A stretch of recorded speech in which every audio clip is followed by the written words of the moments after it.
দিলে কেন? তো কি করব, ঘুমের মাঝে কেউ লিপ কিস করে? হ্যাঁ আমি করি। আহ। উফ মেঘলা, তুমি সকাল সকাল কি শুরু করেছো বলো তো? কি? কিছুই তো করিনি জান, শুধু তো কিসই করেছি।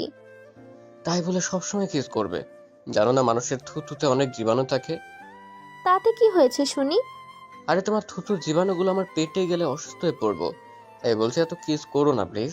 না না না, আমি তোমাকে কিস করবই করব। দেখি তুমি কি করতে পারো। নীলা কথাটা বলে আবারও ইমনের ঠোঁট দুটো নিজের দখলে নিয়ে নেয়। পাক্কা 5 মিনিট পর ছেড়ে দিয়ে মেঘলা হাসতে হাসতে বলে, জান সত্যি করে বলো তো, তোমার ঠোঁটে কি আছে? যতই চুমু দেই না কেন, শুধু দিতে ইচ্ছেই করে। প্লিজ আজ অফিসে যেও না, আমি সারা দিন তোমার ঠোঁট খাবো। মেঘলা তুমি মেন্টালি সিক, প্লিজ তুমি রেস্ট না। আজ অফিসে না গেলে চাকরি চলে যাবে। প্লিজ জান প্লিজ। মেঘলা বেশি কথা বলা আমি পছন্দ করি না। আমাকে অফিসে যেতে হবে, প্লিজ আমার শরীরের উপর থেকে উঠে পড়ো। মেঘলা কিছুটা মন খারাপ করে উঠে পড়ে। ইমনও ফ্রেশ হতে বাথরুমে যায়। এমন সময় আয়নায় চোখ পড়তে ইমন লজ্জা পেয়ে যায়, কারণ মেঘলা এত চুমু দিয়েছে যে ইমনের ঠোঁটগুলো একদম চিনি চম্পা কলার মতো হয়ে গেছে। সাব্বির কিছুক্ষণ ঠোঁটে হাত বুলিয়ে হেসে বের হয় বাথরুম থেকে। বিছানায় রাখা কাপড়গুলো পরে বের হতে যাবে, অমনি মেঘলা সাব্বিরের সামনে হাজির। তারপর কিছু না বলে ইমনকে জড়িয়ে ধরে ইমনের ঠোঁট দুটো নিজের দখলে নিয়ে নেয়। মন বারণ করতে গিয়েও থেমে যায়। নিজেও মেঘলার চুলের মুঠি ধরে নিজের দিকে টেনে নিয়ে লম্বা কিস করে। তারপর ইমন সোজা চলে আসে ডাইনিং টেবিলে, যেখানে ওর আম্মু আব্বু আগে থেকেই বসা ছিল। ইমনকে আসতে দেখে ওর আব্বু আম্মু জোরে হেসে ওঠে। ইমন কিছুটা লজ্জা পেয়ে জিজ্ঞেস করে, কি হলো? আমি আসার সাথে সাথে তোমরা এমন হেসে উঠলে কেন? ইমনের আম্মু, দেখো দেখো, বাপকা বেটা হয়েছে। ঠিক বলেছো। বাবা ইমন, কবে থেকে তুমি ঠোঁটে লিপস্টিক দেওয়া শুরু করলে? কি বলছো আম্মু এগুলো? আমি কেন লিপস্টিক দেবো? ওহ, সরি সরি, আমি তো ভুলেই গিয়েছিলাম। আমার ঘরে তো একটা কিসপাটি বৌমা আছে, যে কিনা মাছ মাংস খাওয়ার চেয়ে কিসই বেশি খায়। শাশুড়ি আম্মু, আমি কিন্তু এখন সব ফাঁস করে দিব। তাদের বয়স হয়েছে কিন্তু এখনো। মেঘলা বাকিটা বলার আগে ইমন ধমক দিয়ে মেঘলাকে চুপ করতে বলে। বাথরুমে গিয়ে ঠোঁট থেকে লিপস্টিক মুছে দ্রুত অফিসে চলে যায়। এদিকে ইমন বাড়ি থেকে বের হয়ে যেতে ইমনের বাবা মা আর মেঘলা তিনজনই জোরে হেসে ওঠে। এদিকে ইমন অফিসে পৌঁছাতেই ইমনকে ডেকে পাঠায় ইমনের লেডি বস নীলা। ইমনও বাধ্য সহকারীর মতো চলে যায় নীলার কেবিনে। তারপর, ম্যাম ডেকেছিলেন আমাকে? হ্যাঁ।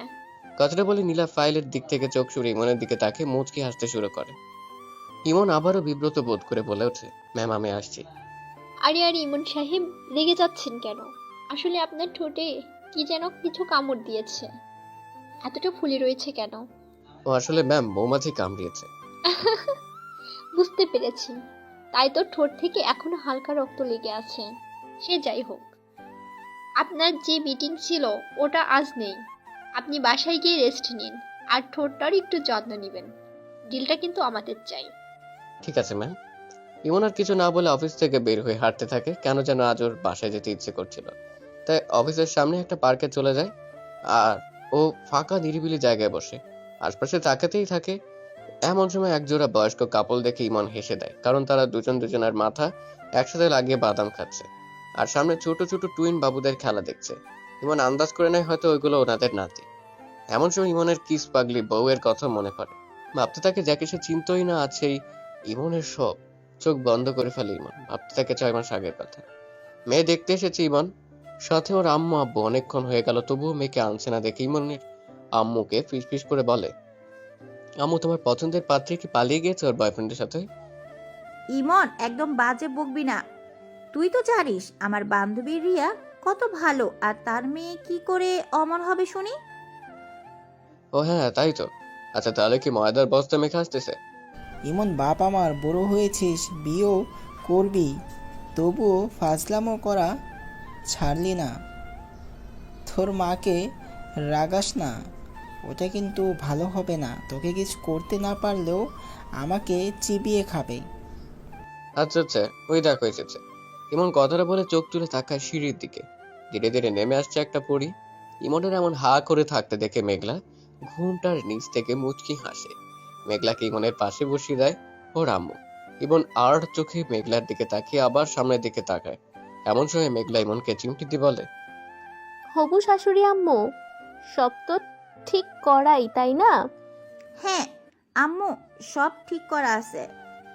তাহলে আমি আমার হবু বরকে নিয়ে রুমে যাই। যাও আম্মু, তবে কিছু যাতে করতে শুরু করো না। আমার ছেলেটা কিন্তু ভালো নয়। ইমন করুণ চোখে ওর আম্মুর দিকে তাকায়। এমন সময় মেঘলা ইমনের হাত ধরে টেনে নিয়ে যায় রুমে। তারপর দরজা বন্ধ করে ইমনের দিকে এগিয়ে আসতে থাকে। আর ইমন পিছিয়ে যেতে যেতে খাটের ওপর পড়ে যায়। আর অমনি মেঘলা ইমনের উপর শুয়ে পড়ে। জীবনের প্রথম কোনো নারীর এত কাছাকাছি এসে ইমন যেন হারিয়ে যায় অজানা শিহরণে। এই হবু বর, তোমার ঠোঁটগুলো এমন কিউট কেন? আমি কি করে বলবো? তোমার ওটা আমি খাবো। না, বিয়ের পর খাবে। কে শুনে কার কথা মেঘলা ইমনের ঠোঁট দুটো নিজের দখলে নিয়ে নেয়। আর ইমন মেঘলাকে দূরে ঠেলে দিতে দিতে মুচকি হাসতে থাকে। এমন সময় কেউ ইমনকে ধাক্কা দেয়। ইমন চোখ খুলে সামনে তাকায়। একটা 3 বছরের কিউট বাচ্চা দাঁড়িয়ে। ইমনকে চোখ মিলে তাকাতেই দেখে দৌড়ে পালিয়ে যায় বাচ্চাটা। এমন সময় ইমনের মাথায় দুষ্টু বুদ্ধি চেপে বসে। দ্রুত বাসায় এসে নিজের রুমে ঢুকতে দেখতে পায় মেঘলা বিছানার উপর শুয়ে আছে।